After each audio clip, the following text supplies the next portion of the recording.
Hi friends, అందరికీ నమస్తే. AP మహిళలకు అదిరిపోయే శుభవార్త అండి. మహాశక్తి పథకం తేదీని అయితే ఆంధ్రప్రదేశ్ ప్రభుత్వం ఖరారు చేయడం జరిగింది.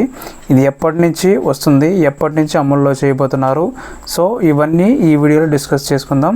నిన్నటి దిన అయితే క్యాబినెట్ మీటింగ్ అయితే జరిగింది ఫ్రెండ్స్. దీనికి సంబంధించి కొన్ని వీడియోస్ అయితే నేను చేయడం జరుగుతుంది. మొదటిసారి కనుక నా వీడియో చూస్తున్నట్లయితే సబ్స్క్రైబ్ చేయండి, లైక్ చేయండి, మీ ఫ్రెండ్స్ అండ్ ఫ్యామిలీ మెంబర్స్కి షేర్ చేయండి ఫ్రెండ్స్. మీరు ఇచ్చే లైక్ వల్లే నా వీడియోస్ వెళ్తాయి. సో మీరు ఒక లైక్ ఇచ్చి నా వీడియోని అయితే స్కిప్ చేయకుండా లాస్ట్ వరకు అయితే చూడండి. సో ఇక టాపిక్లోకి వెళ్ళినట్లయితే, ఆంధ్రప్రదేశ్లోని మహిళలకు సీఎం నారా చంద్రబాబు నాయుడు గారు శుభవార్త వినిపించారు. దీపావళి నుంచి మరో హామీని అమలు చేయనట్లు ప్రకటించారు.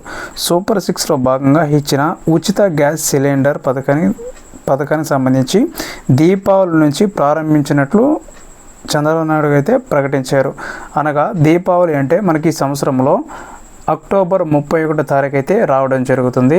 సో ఆ దినాన అయితే చంద్రబాబు నాయుడు గారు అయితే తెల్ల రేషన్ కార్డు ఉన్న ప్రతి కుటుంబానికి ఒక గ్యాస్ సిలిండర్లు అయితే ఆ రోజు దినాన డిస్ట్రిబ్యూట్ చేయబోతున్నారండి. అంటే సంవత్సరానికి మొత్తం 3 గ్యాస్ సిలిండర్లు చొప్పున మొదటిది అక్టోబర్ 31 తారీఖు అయితే రావడం జరుగుతుంది.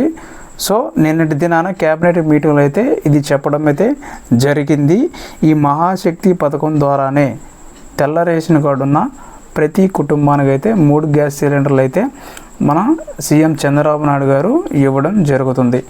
సో ఇది ఇవాల్టి వీడియో. నచ్చితే లైక్ చేయండి, మీ ఫ్రెండ్స్ అండ్ ఫ్యామిలీ మెంబర్స్కి షేర్ చేయండి. Thank you for watching.